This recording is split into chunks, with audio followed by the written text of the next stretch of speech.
Truck ડ્રાઈવરે pistol બતાવી 5 લાખની ખંડણી માંગી. ટ્રાન્સપોર્ટરે ફરિયાદ કરતા ડુંગરી પોલીસે તાત્કાલિક આરોપીને ઝડપી પાડ્યો.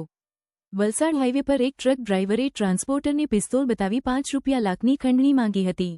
આ ગંભીર ગુનામાં ડુંગરી પોલીસે તાત્કાલિક કાર્યવાહી કરીને આરોપી ડ્રાઈવર વિક્રમસિંહ બલવીરસિંહની ધરપકડ કરી છે. ટ્રાન્સપોર્ટર દીપક તરસેમલાલ શર્માએ આ અંગે ફરિયાદ નોંધાવી હતી. પોલીસ સૂત્રો પાસેથી મળતી માહિતી મુજબ આરોપી વિક્રમસિંહ ટેમ્પોનો ચાલક છે. તે 4 નવેમ્બરે કાશ્મીરથી સફરજન લઈને મુંબઈ જવા નીકળ્યો હતો. 8 નવેમ્બરે તેણે મહારાષ્ટ્રના વાશી ખાતે માલ ખાલી કર્યો હતો. ત્યારબાદ તેણે વાપીની પંજાબ રોડ લાઇન્સ ઓફિસમાંથી જમ્મુ કાશ્મીરના ભાડા અંગે માહિતી મેળવી હતી. 10 નવેમ્બરે વિક્રમસિંહે દાદરા નગર હવેલીની એક કંપનીમાંથી ઓઇલના ડ્રમ લઈ જવાની વાત કરી હતી. 13 નવેમ્બરે સેલવાસથી જમ્મુ સુધી જવા માટે સંપર્ક થયો હતો. રાત્રે જ્યારે વિક્રમસિંહ ટેમ્પો લઈને ડુંગરી નજીક રોલા ગામ પાસેથી પસાર થઈ રહ્યો હતો ત્યારે તેણે ટ્રાન્સપોર્ટર દીપક શર્માની છાતી પર પિસ્તોલ મૂકી 5 લાખની માંગણી કરી અને તેમને ધમકાવ્યા હતા.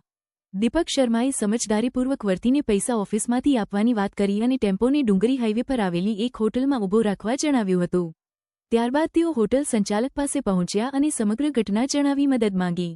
હોટલ સંચાલકે તરત જ દીપક શર્માના મોબાઈલ ફોન પરથી 112 ઇમરજન્સી નંબર પર ફોન કરીને ડુંગરી પોલીસને જાણ કરી હતી. માહિતી મળતા જ ડુંગરી પોલીસની ટીમ ઘટના સ્થળે પહોંચી ગઈ. પોલીસે દીપક શર્મા પાસેથી વિગતો મેળવીને ટેમ્પો ચાલક વિક્રમસિંહની અટકાયત કરી. તેની તલાશી લેતા પોલીસને એક લોડેડ પિસ્તોલ અને 6 જીવતા કારતૂસ મળી આવ્યા હતા. આ અંગે ઇન્ચાર્જ પાએસએન ગદગુને જાણ કરવામાં આવી અને વધુ તપાસ શરૂ કરાઈ છે.